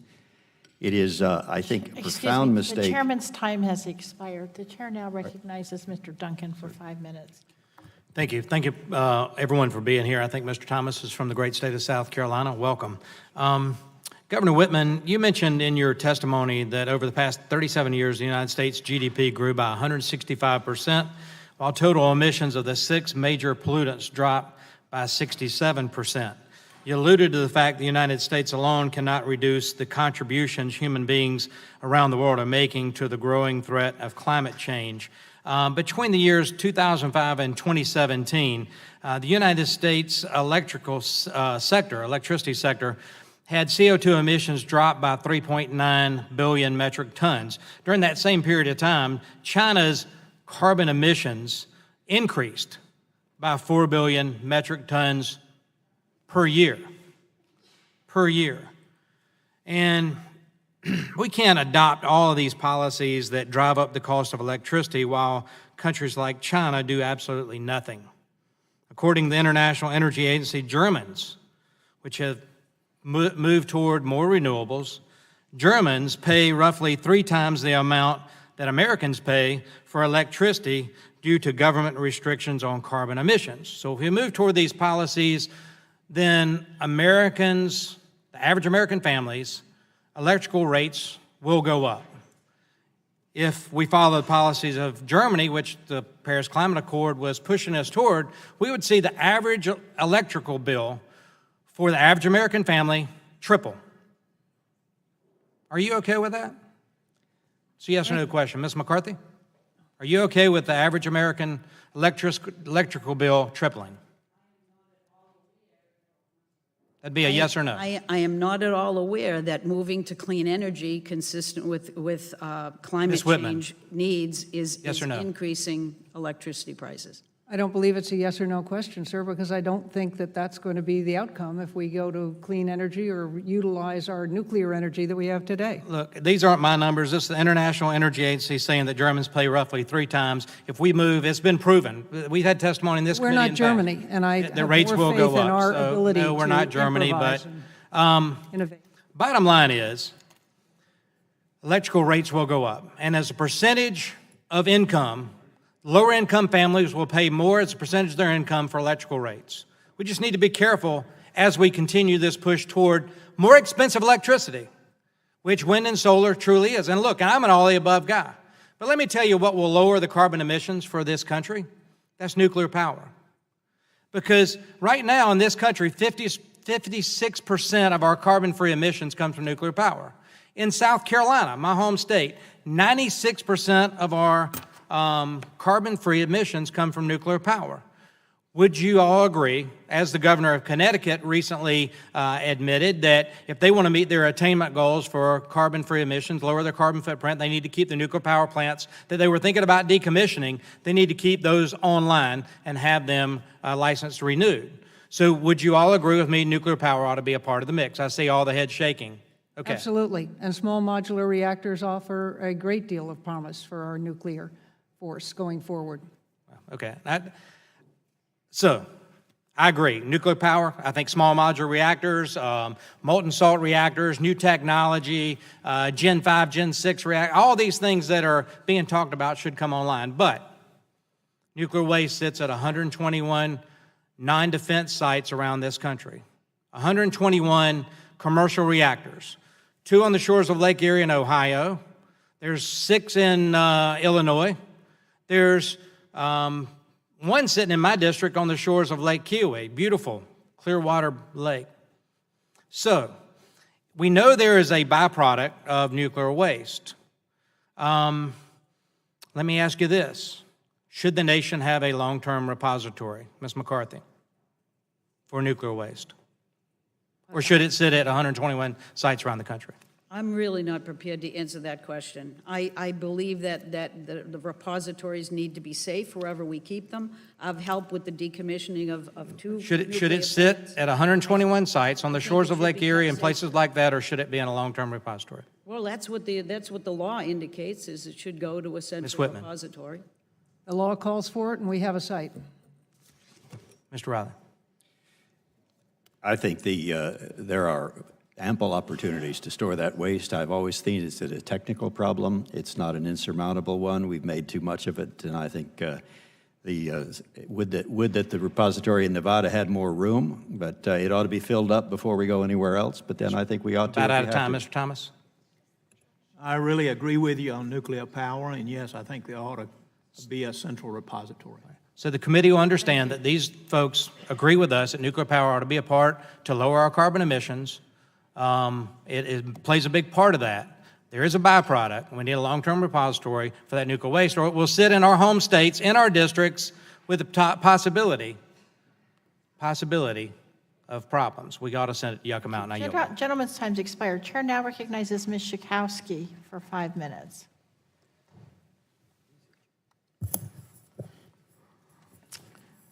I thank the chairwoman. So,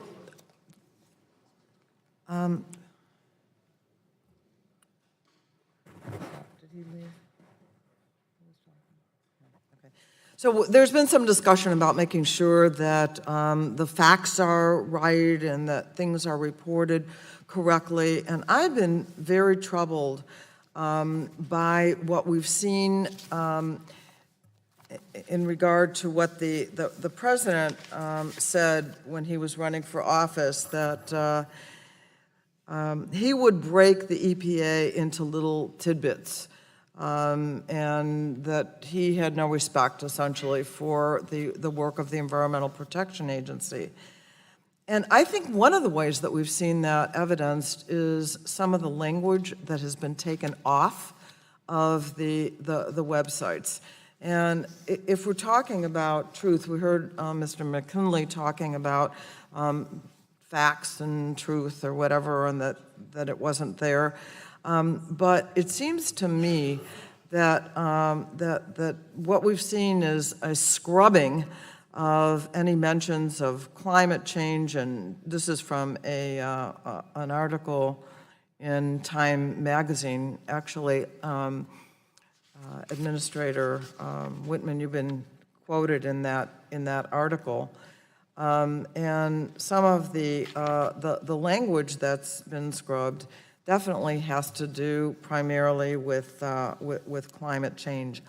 Let's see, some of the things. The EPA's site is now riddled with missing links, redirecting pages, and buried information. Over the past year, terms like fossil fuels, greenhouse gases, and global warming have been excised.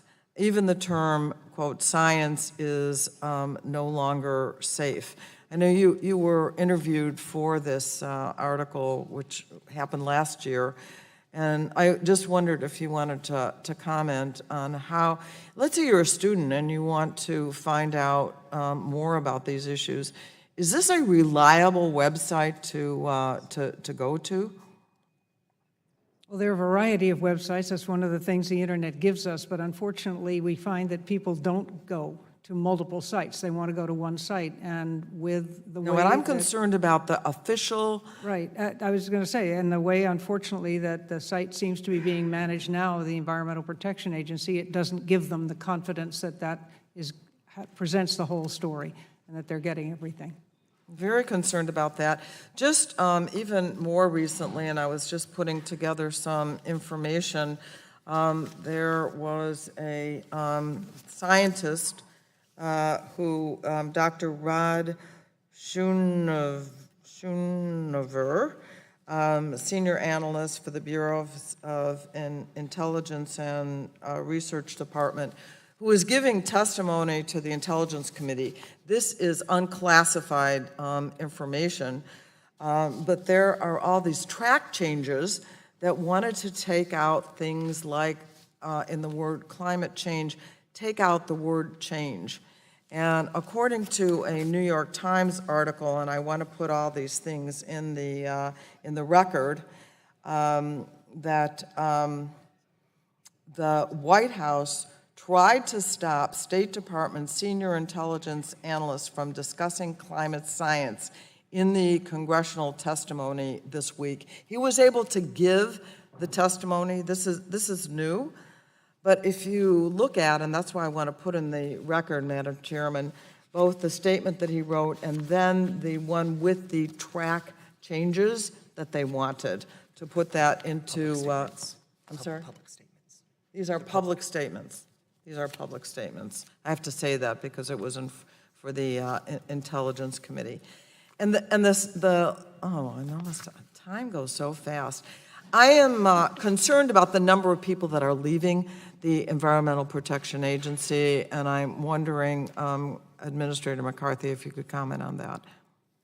Yeah, there has been a significant number, probably a couple of thousand at this point, that have left the agency.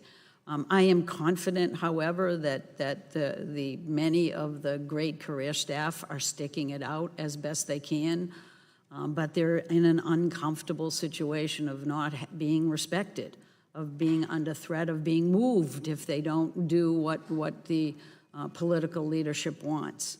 I think they're worried not just about what they can and can't say or what you can and can't find on their website, but they're concerned that you have a repeal of the Clean Power Plan and a re-proposal that literally will increase greenhouse gas emissions. If you don't have it, or either one, you'll be better off. If I could just make one final comment, that the greenhouse gas emissions increased in 2018 in the United States and at the highest level around the world as well. We're going in the wrong direction. Gentlelady yields back. Chair. Without objection, the documents, the New York Times article dated June 8, 2019, and the two statements for the record by Dr. Rod Schoonover are introduced into the record. Chair now recognizes Mr. Soto for 5 minutes. Thank you, Madam Chairwoman. What I'm hearing from all of you today, and thank you all for your service to protect our environment on the domestic front, we see an anti-science, pro-polluter EPA that fosters a culture of silence and has a green inquisition going on. So thank you for that testimony. I hope Americans across the nation understand that.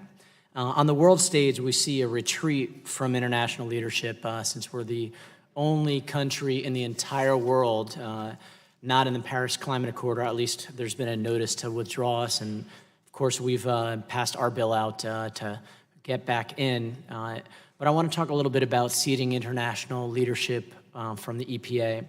We're seeing consequences of global warming, including through more extreme weather, rising seas, and diminishing Arctic ice.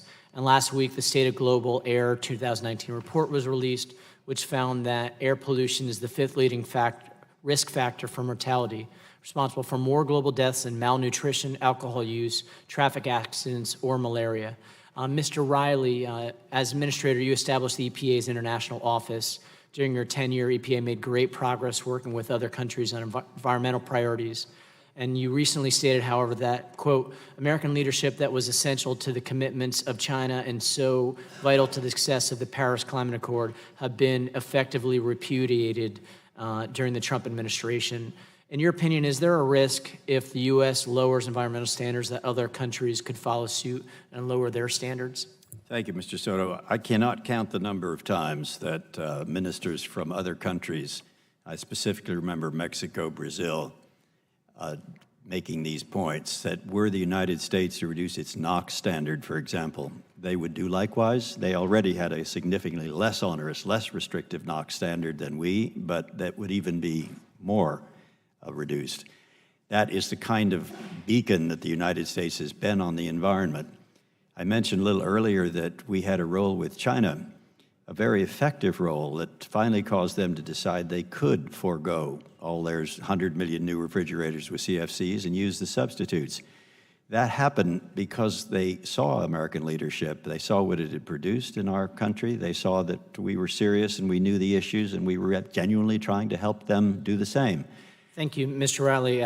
Since I'm from Florida and knowing that you served as co-chair of the bipartisan National Commission for the BP Deepwater Horizon oil spill and offshore drilling, and are familiar with a lot of the health, environmental, and regional economy threats. What should EPA be doing to ensure that we prepare for future oil spills? Well, EPA has a critical role with respect to oil spills. I can recall a decision that we made at Exxon Valdez to not allow dispersants to control the pollution. And I was told by some, it was a disputed issue, that the fish, if there were no dispersants and their oil was on the surface, that the new fish, and they were just about to swim down from their fisheries hatcheries, would swim under the spill. That's the kind of decision that EPA went against the other agencies of the government and against the oil company, and it turned out to be correct, and we saved the fish harvest that year as a result. EPA has that role. It's not the central role. The Interior Department has the significant role in offshore drilling, but EPA has an essential one. Thank you, Mr. Riley. Ms. McCarthy, during the Obama administration, you all had an ambitious set of standards to protect air quality, probably just what was needed, but we call it ambitious nowadays. Based upon your experience, how important is EPA's leadership in encouraging other countries to act on climate? You know, EPA has been, at least in my experience, viewed internationally as the gold standard. You know, frankly, right now, I'm a little bit embarrassed when I talk to colleagues in other countries because they don't understand what's going on. They see EPA as not making decisions consistent with the mission. They see EPA as backing off the rule of law in terms of enforcement. They don't see us using our example to advance international interests. So we are in a little bit of trouble in terms of the confidence that we're providing to the rest of the world, and the fact that our challenges today are international challenges. We can't fix climate change ourselves, and we have to have leadership that is ethical, leadership that focuses on the mission of the agency, and I think those are issues that I would love to see this committee look into more closely. Thank you. My time's expired. I think the gentleman chair now recognizes Mr. O'Halloran for 5 minutes for questioning. Thank you, Madam Chairwoman, for holding today's hearing to reflect on the direction of the Environmental Protection Agency with witnesses who know the agency best and the agency's important role to American citizens' health. As many of you know, Arizona's 1st Congressional District is unlike any other. It is home to not only the Grand Canyon, but also many tribal communities such as the Navajo Nation. In all my district's beauty, I would like to highlight an ongoing health and contamination issue that has plagued my district since 1944, 75 years, and that is uranium mining. During the Cold War, over 4 million tons of uranium ore were mined on Navajo lands. Today, over 520 of these uranium mines remain abandoned and still unremediated.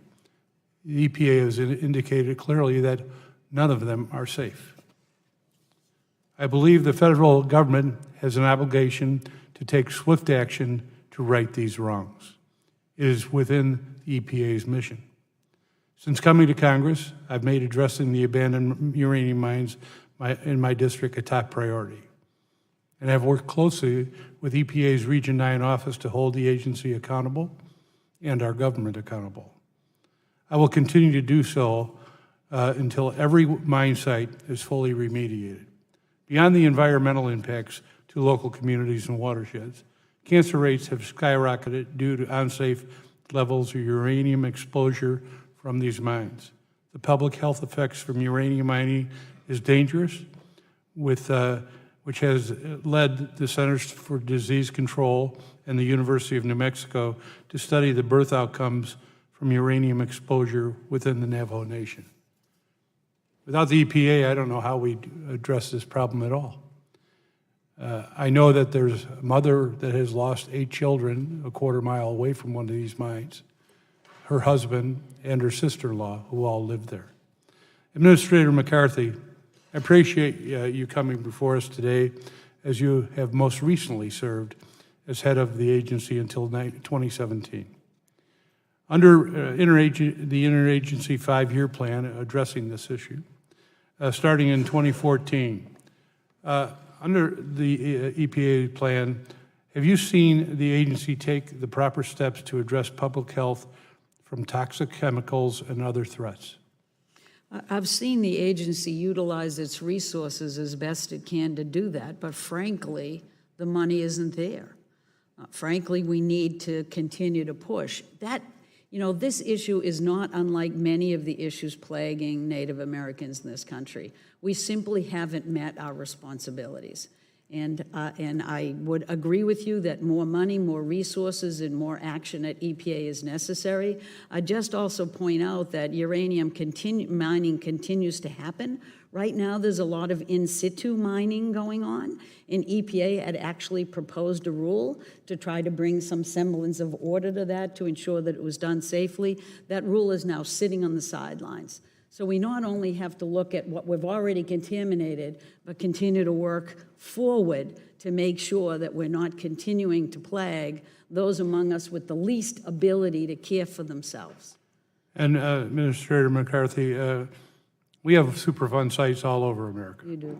How important is the Superfund program to cleaning up contaminated sites, and what can the agency be doing to fully support this program and to fully ask the Congress for the appropriate amount of funding to do so? I think that the Superfund program is extremely important. We know contaminated sites continue to pose threats to those who live around them and folks that are exposed to contaminants that exit those sites. The Superfund program is overloaded with things in the pipeline, not sufficiently resourced. And as of late, there's been a lot of inclination to sort of get those ready to be cleaned out for economic development, which in theory is a good idea, but it takes away from securing the sites that are as yet secured from access for individuals that would threaten their health and well-being. So it is a delicate balance about how to use the money, but clearly we're nowhere near the kind of money we need to get that list down, and every year we keep adding and adding and adding. And have you seen any attempts by this administration to address those issues? They have made Superfund one of the issues that they talk about, but again, I think they're talking about it as an economic opportunity at the end of the game, instead of looking at how we manage exposures today to the contaminated sites that already exist. Thank you, and thank you, Madam Chair. I yield. Thank the gentleman. The ranking member and I will each ask one round of questions to wrap up, and I now recognize Mr. Guthrie for 5 minutes. Thank you very much. Appreciate y'all being here. It's been informative. But all of you as former administrators of a federal agency, each of you more than most understands the importance of the rulemaking process under the Administrative Procedures Act. The APA provides the roadmap for federal regulatory process, and one of the cornerstones of that process is public notice and comment. Members of Congress make the laws and agencies write implementing regulations, but that is not the complete picture. Input from the public is another critical piece. So I'm going to read 3 questions to get you all to comment, if you would. 1, do you agree that it is important that federal agencies provide the opportunity for public comment? Do you agree that the opportunity should be afforded to all stakeholders, states, tribes, regulated community, environmental groups? So is public comment important, all stakeholders? And do you agree that different stakeholders can provide unique and needed expertise when it comes to proposed rules? And start with Mr. Thomas and go to the left. Yes, yes, yes. Yes, yes, yes. Yes, yes, yes. Yes, yes, yes. Okay, that's simple. That was quick, so I'm running. I just have, Mr. Thomas, you talked about the collaborative, and it really sounds like you put together, tried an effort to really work together, work through these issues, and try to come to the balance that we need to make sure we have clean and water and clean air and clean soil, as we've talked about, but also do it in a way that's responsible and sustainable. And so, given that the same office of the EPA handles both compliance and enforcement, how should those two be balanced within that office? Well, I think they really go together. And the approach you take, I think, is really good communication. First, you've got to have credible rules and credible regulations. You've got to make sure the regulated community understands that. You got to have a really good intergovernmental process to work with the states. And then I think enforcement is a very important part of it. So you're educating, but you're also saying if you don't follow the rules, there are consequences. And you make sure those consequences are felt, whether it's at a federal level or a state level. If a state doesn't have the ability to go forward or the commitment to go forward, the federal government steps in. So I think it is both collaboration, communication, but ultimately accountability. Okay, thank you. In a couple more minutes, so Mr. O'Reilly, you have a question. In a 2009 report by the Bipartisan Policy Center on Improving the Use of Science and Regulatory Policy, recommended that regulatory policies differentiate between questions of science and questions of other matters of policy. The question is, do you see value in having a section of an EPA Federal Register notice for any proposed guidance or rule when that action is informed by scientific studies, describe the primary scientific questions and the primary policy questions that needed to be answered in drafting the rule or guidance? It's a long question, but I think I lost it. Okay. Actually. Yeah. Do Do you see the value, and maybe all of you can answer, do you see the value of EPA Federal Register notice for any proposed guidance or rule when that action is informed by scientific studies? You think that the notice should describe the primary scientific questions and the primary policy questions? I would generally say yes. Yes. Mr. Thomas, I guess we'll... Yeah, I agree with that. Governor? You're going to get another yes. Okay. Ms. McCarthy? Actually, I'll be a little bit more qualified. Okay. Because there are processes within the agency that are fairly exclusively science-driven. Risk assessments, those types of issues. They are often separately managed and where there's a public process within that where all of the affected parties get an opportunity to participate, but it may not be subject to public, everybody advancing their interests outside. So that there are times, I believe, when it's less fruitful to go to the general public than it is to rely on scientists themselves to make decisions, as long as that process is open and deliberate and has all the necessary parties. Okay, thank you, and my time's close to expiring, so I'll yield back. Thank you so much. In Governor Whitman's testimony, you said, quote, "Today as never before, the mission of EPA is being seriously undermined by the very people who've been entrusted with carrying that mission out." And that sentiment was echoed in some form today by all four of the witnesses. So I just want to ask each witness very briefly if they can say for the record, if you have one message for this administration, what would it be? Mr. Thomas, we'll start with you. I think it starts from the top with a commitment to the mission of EPA. I don't think that's there. And I think a lot of what we're talking about as far as the agency concerned are symptomatic of that. Thank you. So the one message is commit to the mission as it's defined in the laws. Thank you. Mr. Riley? Mr. Thomas has characterized that very well, I think. In my own meeting with the administrator when he was still acting administrator, no, I guess he'd just been confirmed, I recommended beginning with science, reasserting the primary role of science in all of the regulatory decisions he was making, consulting science and making that clear, and reconstituting the Science Advisory Board with very distinguished members.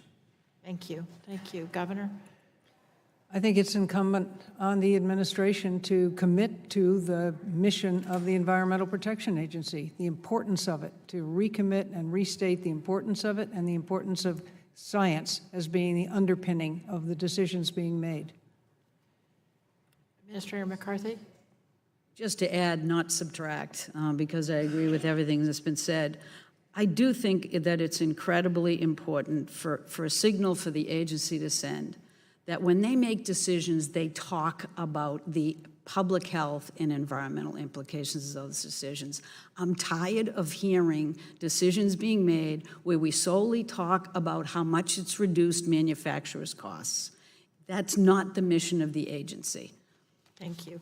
I want to thank all of the witnesses because there's of one agency spanning Ronald Reagan to Barack Obama, and they all agree on what the mission should be for this very important agency to protect public health. And they also agree that the agency really needs to redouble its effort and redouble its commitment to science. So this was a really powerful and important hearing. I hope the administration was watching, because all of you were really important voices, and I want to thank you.